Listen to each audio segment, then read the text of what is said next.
Kkooti enkulu ewozesa emisango janagomola ng'ekubirizibwa omulamuzi Alex Ajiji ezeemu okuwuliira omusango gw'okuwamba n'okusaba ensimbi okuva mu bazadde ba Suzan Magara ssaako n'okumutta. Olwaleero omujjulizi ow'ekkumi mu musango guno mbega wa poliisi omukugu mu kunonyereza ku buzzi bw'emisango Franka Nyakayiru ayongedde okuwa obujulizi mu musango n'akitaanya ng'abakwate bwe baali abasaale mu kuwamba n'okutta Suzan Magara. Franka Nyakayiru ayongedde okuwa obujulizi mu musango n'akitaanya ng'abakwate bwe baali abasaale mu kuwamba n'okutta Suzan Magara. When I put them in our system using the A2 analysis, that is the I2 phone analysis. As I had earlier told this Honorable Court, that I moved alongside John Magara whenever he would be called, and I would pick all the coordinates. Bw'abadde awa obujulizi bwe annyonnyodde kkooti abakwate buli omu omulimu gwe yakola okutuukiriza ekigendererwa kyabwe. I had earlier informed this court, among the two squads, the one of Yusuf Lubega were first, they got him very fast. That's on 27th April 2018. I informed this court, we tracked the mother. The mother called the son. The son came to Kkooti police. They had identified the user to be that to Yusuf Lubega, so the names were right. Nyakayiru aleese mu kkooti obujulizi obw'amasimu obulaga nti by'ensi eyakandanga bazadde ba Suzan Magara ensimbi nti yakubira Bukenya emirundi 133. Ono era alaze ng'abaawawaabirwa okuli Bukenya Lugoloobi ne Ssali nti baakubiranga by'ensi enfunda ez'enjawulo era ng'amasimu gaabwe agamu baali baagawandiisa mu mannya gaabwe newankubadde ng'essimu ze baasinganga okukozesa baali baaziwandiisa mu mannya g'abantu balala. Lugoloobi was moving with Yakub. I had earlier told this court that since Yakub escaped from an attempt to arrest him from the mosque, they had hidden that forest of Patos. Period when they were holding Suzan Magara. So those are the numbers he was using to call the family members. The family members. Actually, how many numbers did he use, if you recall? If I recall, how many numbers did he use to call the family members?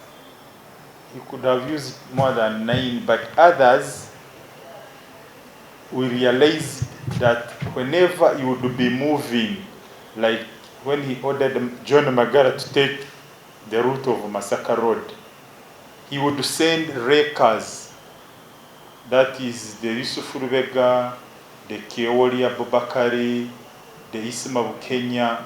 They would also have lines to communicate with. And me, being that I was close to John Magara, I would only pick the number the ransom seeker was talking to the parent. But later on, when police ran their call data records, we found that there were other numbers. Who was taken as a passenger? The deceased, Magara. Okay, explain now the communication. Explain those figures. So those figures, those are the number of times they used to communicate during, that is before, during and after. Ono ayongeddeko nti Nakandi ye yalina nnyini nnyumba mwe baasuzanga Suzan Magara era nga baamusuzanga ku buliri bwe. Hajara Nakandi, that one was also kept guard because Suzan Magara was kept in her room. Same bedroom, same bed. Abubakar Keolia, he is the one picked even the ransom money from Kanaba. Mahadik Salita, he was the chief advisor and facilitator. He's the one who used to give out money for buying lanes, for putting fuel in the motorcycles. Then Salim Zamiri,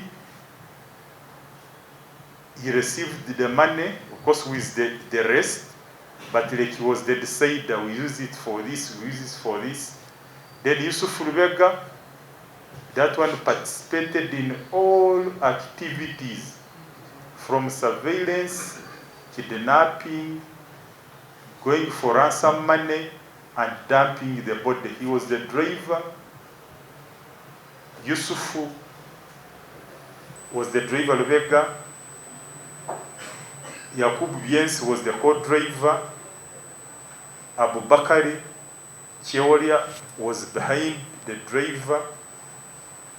Buwembo, who acted as a doctor, sat on the left.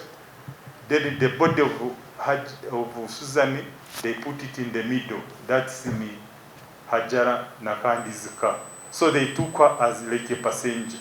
Ono agambye nti okusinziira ku bujulizi n'okunoonyereza kwe baakola, omusawo wa bano Buwembo Musa Abbas ye yatta Suzan Magara nga yakozesa eddagala eryali liweweeza obulumi n'okujjanjaba ebiwundu ebyali ku Suzan Magara omugenzi nga bamaze okumutemako engalo. Eddagala eryakozesebwa lyali lya cetamine era nti yamuwa mililiters 3 ate nga Nakandi yali yamaze dda okumuwa mililiters 7. Eddagala ne liyitirira ne limwabya omutima ebyaviirako omugenzi okufa. Is the one who even injected Suzan Magara to death using ketamine. Ketamine injection. He told us that that drug is used for pain killing, but when you are administering it, it is supposed to be gradual. But he put certain meals and he pumped once, and the Hajara had already put cell tape on the deceased's mouth. So it busted her heart and she died of suffocation. Ye Kasalita ye yali akola ogw'okugulanga layini z'amasimu ze bakozesanga, ate ye Sali ye yanoonyanga essimu, ate Lubega ye yenyigiranga mu buli mulimu. Kyewolwa ye yanoonanga ssente ze baakandanga bazadde ba Suzan Magara. Ono era alaze alipoota yonna ekwata ku kuwamba n'okutta Suzan Magara okuva nga ennaku z'omwezi 7 omwezi ogwokubiri omwaka 2018 okutuusa lwe baakwata eyasembayo Abbas Musa Buwembo, omu ku basibe Lubega asinzidde mu Kaguli. Mwabadde ne banne ne yeemulugunyiza Kkooti nti abuusabuusa oba anaafuna obwenkanya ng'eyamutulugunya yamuwaako obujulizi. Okukwatibwa kwange ng'oyi nyini yabinkolako neze nga yabinga musanze awo esero nafuna okukosebwa mu kifuba kino ng'ekitiibwa omulamuzi. So I got concept, I don't know that it's pain in my chest. N'omugongo gwange nabwo ne kufuna obukosefu sikyasobola kusitula kintu kiweza kilo 10. And my back. Ono ategeezezza nga bwe baamusamba n'afuna obulumi nga kati takyasobola na kubaako kye yeekolera wadde okubaako ne kyasitula. Ono agambye nti yawalirizibwa okukkiriza omusango guno nti kituufu yaguzza okusobola okuwona okufa. Omulamuzi amulagidde bino abitegeeze bannamateeka be oba oliawo babiteeke mu kusaba kwe bagenda okukola. It can even be today. It can even be today. It doesn't have to be in this minute. If you are able to finish cross-examination, you raise it immediately. So let's continue with the cross-examination and we dispense with this witness. We don't like to lose this witness and break the chain of evidence which should have been given in cross-examination. For the purpose of not breaking the chain of evidence and the procedure, let's go ahead with this witness. Bannamateeka ab'oludda oluwawaabirwa babuuzizza Nyakayiru ebibuuzo eby'enjawulo okusobola okunaazaawo obujulizi bw'awadde mu kkooti. Yes, my lord. And not registered in the names of the so-called ransom seekers. Is that correct or not? True. Now, if we can first pause there. If they are not registered in their names, are those numbers registered in other people's names? Yes. We'll ascribe a name to that number. True. Let's say we say this is Jens's number. Yes, my lord. Yet Jens is actually still at large. Is that correct?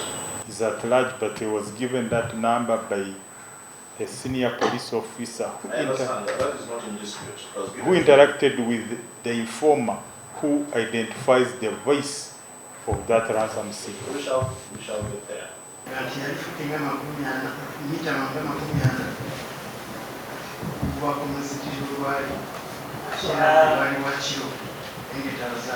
Is it possible for a human being, according to you, to see through an iron sheet?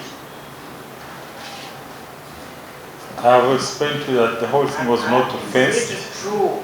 I will ask to you. You either tell me yes or no. No. Are you aware? There was no recording of charge and caution. You were saying he voluntarily said go wide. He freely gave us statement. Are you aware at the statement, at the time or the stage at which somebody is said to have confessed the crime?